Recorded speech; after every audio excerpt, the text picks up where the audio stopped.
हाय दोस्तों, मैं अनिल आप सभी का आपके अपने चैनल में स्वागत करता हूं। आइए हम सभी एक प्रश्न देखते हैं जो कि कक्षा 10 के बिहार विद्यालय परीक्षा समिति में पूछे गए प्रश्न हैं और ये किसी बच्चे द्वारा पूछा गया है। मैं आपको बताऊं कि उसने सवाल किया है कि इसको देखते ही कैसे आंसर्स करेंगे। तो आइए हम आपको सिखाते हैं कि देखते ही आंसर्स कैसे करेंगे।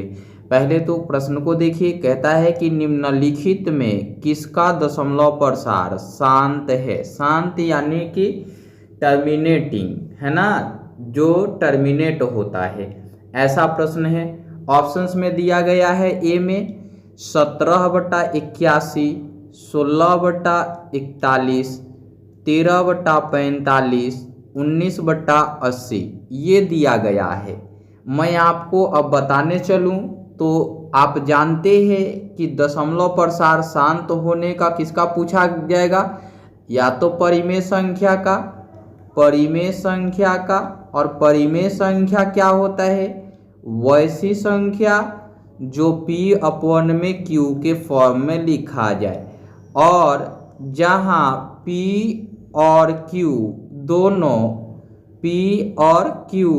दोनों किसको बिलोंग्स करते हो, p और q दोनों बिलोंग्स करते हो इंटीजर्स को z से डिनोट किया जाता है, इंटीजर्स को बिलोंग्स करते हो, और q 0 के बराबर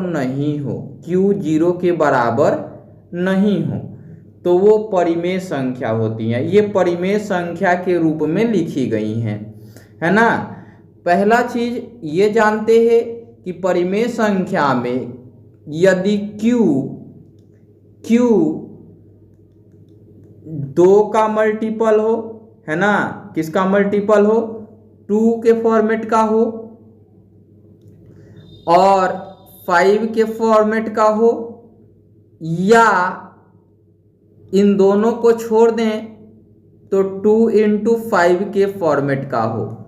कहने का मीनिंग है कि 2 का गुणा जो होगा, अब ये होगा क्या, ये 2 के पावर m के फॉर्मेट का होगा, 5 के पावर n के फॉर्मेट का होगा, और 2 पावर m × 5 पावर n के फॉर्मेट का होगा, इस फॉर्मेट का होगा। यानी कहने का मीनिंग है कि अगर p/q का फॉर्मेट देखा जाए, p/q का फॉर्मेट देखा जाए तो q किसके किसके बराबर हो सकता है, 2 पावर m के, 5 पावर n के, 5 पावर n के, या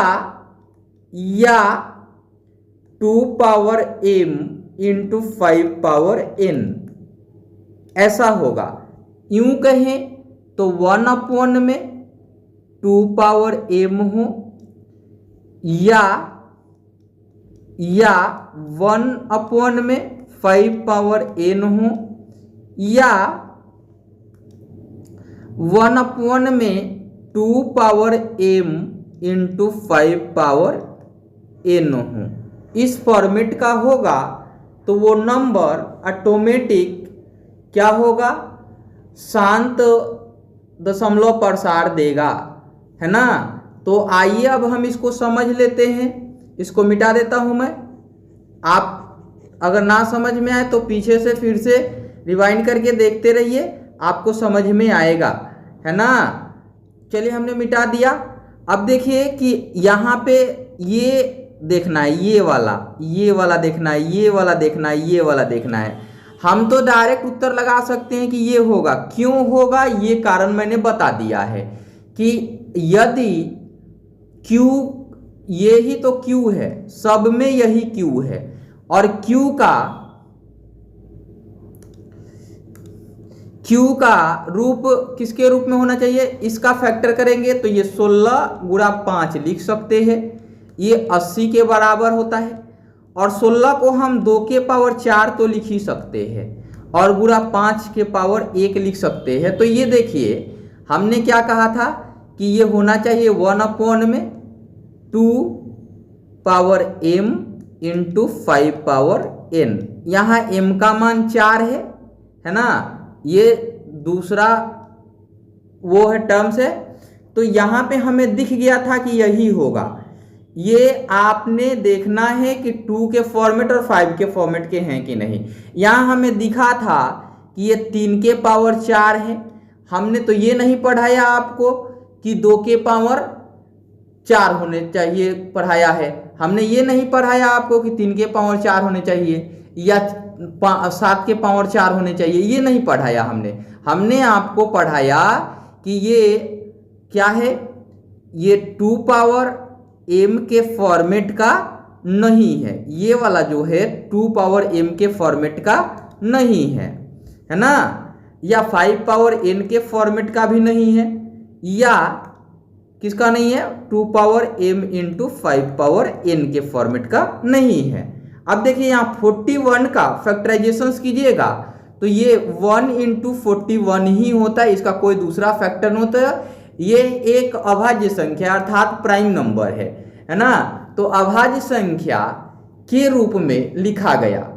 और हम जो भी लिखते हैं तो 2 और 5 दो ही अभाज्य संख्याओं को लेते हैं, है ना। यहाँ देखिए ये है अपने आप में 9 गुणा 5, यहाँ 5 तो मिला लेकिन यहाँ 3 मिल गया, यहाँ 3 मिल गया, और ये 2 पावर m के फॉर्मेट का नहीं है। ये वाला पार्ट 2 पावर m के फॉर्मेट का नहीं है। यहाँ तो 5 पावर n के फॉर्मेट का है लेकिन नहीं है कौन, 2 पावर m के फॉर्मेट का। तो इसलिए हम इसको टिक आउट कर लिए थे, ये आप देखते ही कर पाएंगे।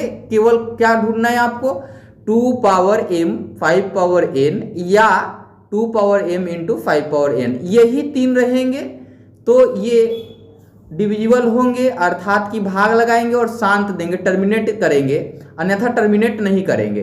अब आ जाते हैं अगले प्रश्न की ओर, है ना।